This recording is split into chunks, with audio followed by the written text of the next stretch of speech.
Hello everybody, my name is Peyton and I'm with the Lethbridge Public Library, and this is our third and last video on the applique process. So we've already made the eyes, right? Those were my practice, and so we went over 2 videos on how to make the nose and get the applique on, and then our second video was how to do the edge of the sewing.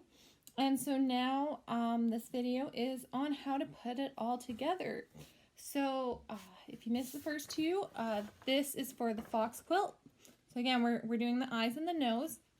And so there's 2 different ways to get it all together. So I've already done the first 11 rows, but I was planning on doing my applique at the end and then sewing it all together. So I have all these partial rows and they're labeled. So I have row 8 and then I have row 8 part 2.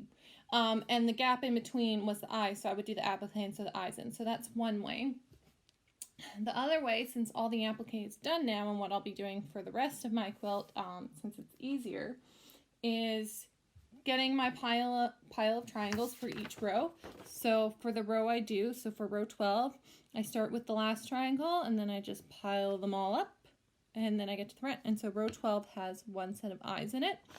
So after going through my layers, when I get to it, I have an eye, a nose, and an eye ready to go in that row. So I will show you how to do both these ways of sewing it together. All right, so let's take row 8 here. So I have row 8 part 1 and row 8 part 2. And yes, I do label my rows in this case, like here is row 4 part 1. And the reason for that is so that when I quilt them all together, I know what order they go in, because now that all my applique is done, I get to sew. I'll have my entire first half of my quilt sewn together over the weekend. And so that, I'm very excited. So yeah, so the eyes all go the same way, with the eye down, nose up, eye down. Now when I made these, I made them a certain way. Like the eye has to go this way, it can't go that way, and it can't go that way, can't go that way, it has to go this way. And so I'm gonna lay it in front of me so I see and make sure it's right.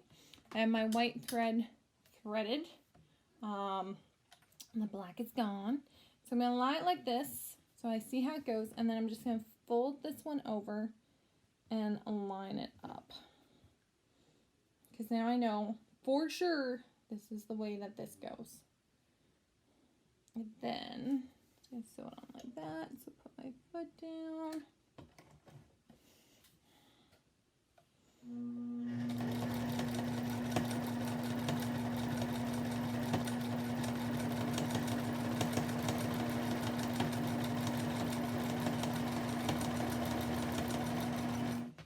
And if you want more detail about how to sew these this triangle quilt, there is a video on that, or there will be if it's not already up. So here's my little 1 fox eye and nose, little half a fox there. And now I'm just going to do the other side. Again, lining up, because see, I went like this and I'm like, that's not right, it's got to be like that. Making sure to do it right. So this one has to be like that, so we're going to flip it over like so. And I know where it is, I can take my time lining it up.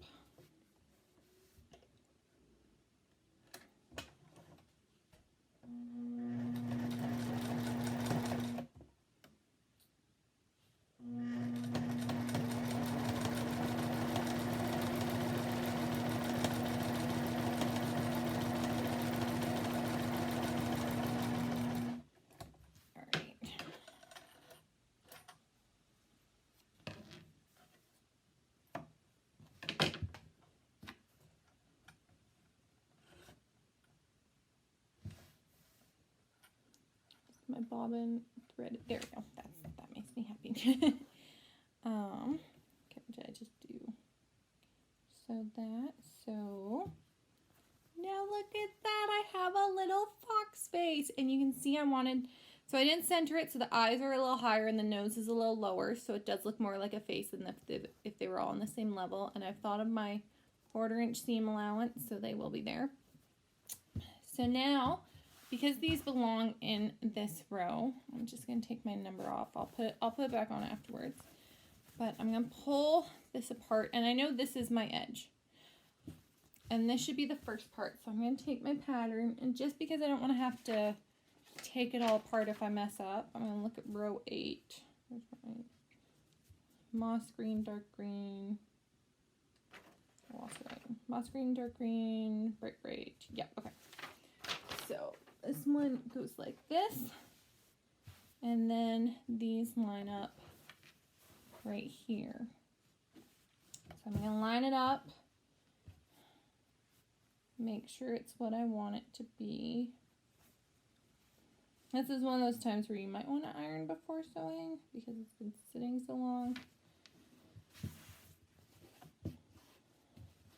It's been sitting since before COVID. That is how long it's been sitting. All right, so this goes on here, so I'm going to sew it like that. Make sure this all lines up properly. Okay. And the triangles, the tips are the part that's lining up, so it's actually pretty easy to make sure it's lined up correctly. Just have to make sure it stays lined up. Right.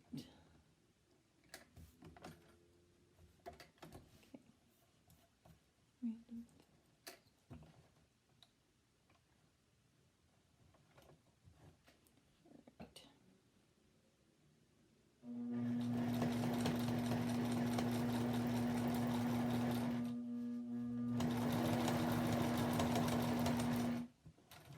I'll make sure. Ooh, it moved quite a bit actually. No, I want it to see exactly.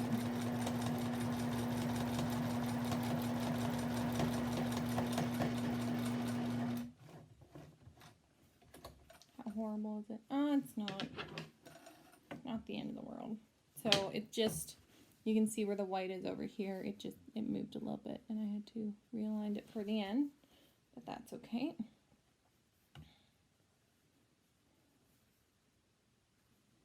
It's so weird doing it this way because I just do one triangle at a time, and now I'm doing 3, and I'm like, this is different. But the key part is that it's right, and this is right.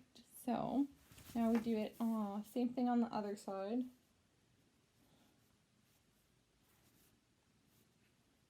I'm going to like doing the second half with the applique already done. Note to self, do applique first. Makes life easier. All right, where's my second half of 8? All right. And again, I have an end here. All right, with my little half triangle, so I know which way this one goes. And the nice thing with triangles is that, like, really, it's not like I can put triangles. Like I couldn't do it together like that, so it's kind of obvious, but I like to just double check on things. So this one is going here like this, which means we want it folded over like that. Then just line it up. It's so easy.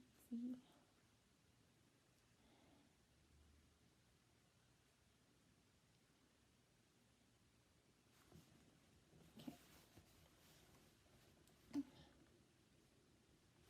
Squeeze it in here.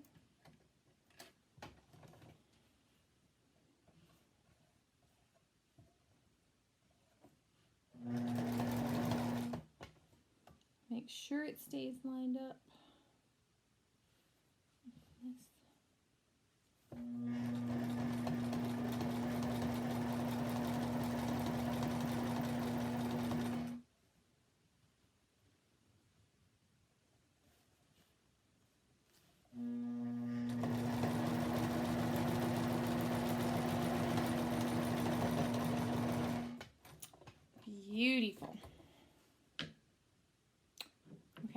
no, my bobbin died.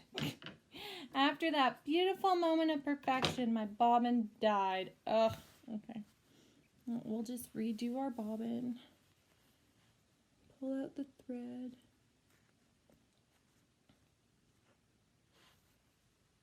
Okay.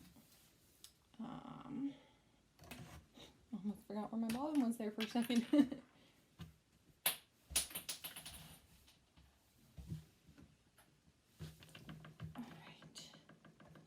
This is the, like, seriously, if any of you know of an infinity bobbin type thing, let me know. It's not so bad with the triangle quilt because they're small, and so it's not like I have to try to get in the middle of the quilt. When I was doing my square quilt, it was very annoying, and I didn't like to stop in good places. When it will come to the actual quilting part where we quilt the top, that will be, I hate when my bobbin dies quilting the top, but yeah, like bobbins just aren't big enough to quilt an entire top of a quilt without having to refill at least once.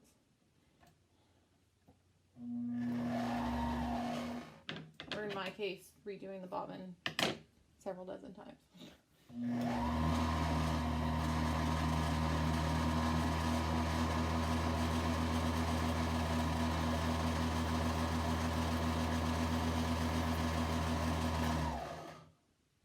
Okay, and with that, I'm almost out of thread on my spool too. Woo! That's okay. I do have another spool of thread, so that's not a huge deal to replace. Which I'm lucky right now because I'd have to do whatever Michael's is doing for their curbside pickup thing. Yes, I'm very lucky that I have all my crafting material already. Although I don't have the backing, and that, like COVID-19 needs to be done by the time I need to do my quilt bagging because I need to peruse. I want a cartoon fox pattern for the quilt backing, and so I want to take my time, go to every single store, and really find what I want. Alright, reline these up, good to go, all threaded and ready. Okay.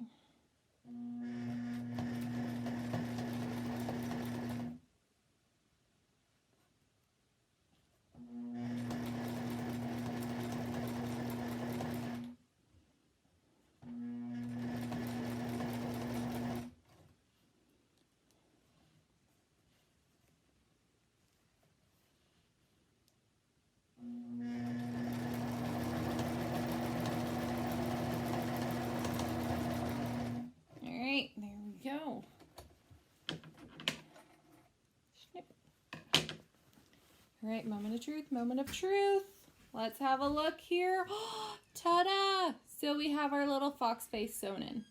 So yeah, that's one way to do it, is to do it in pieces. So you do your one part, then you do your other part, then you sew the face in between. Or you can gather your triangles in a pile like so, and then just do it with your row. And I'll show you how to do it with your row in a separate video. But that is it for applique. So you attach it, you sew around the edge, then you put it in your project, and everything is awesome. All right. Thank you for joining me. If you have any other craft activities or anything else you want to learn, just comment in the video below. Tips, advice, like this is a community of people. So whatever you have for anyone, please feel free to share below. And thank you for joining me. My name is Peyton. I'm with the Lethbridge Public Library. And this little fox face was 4 in Stitches.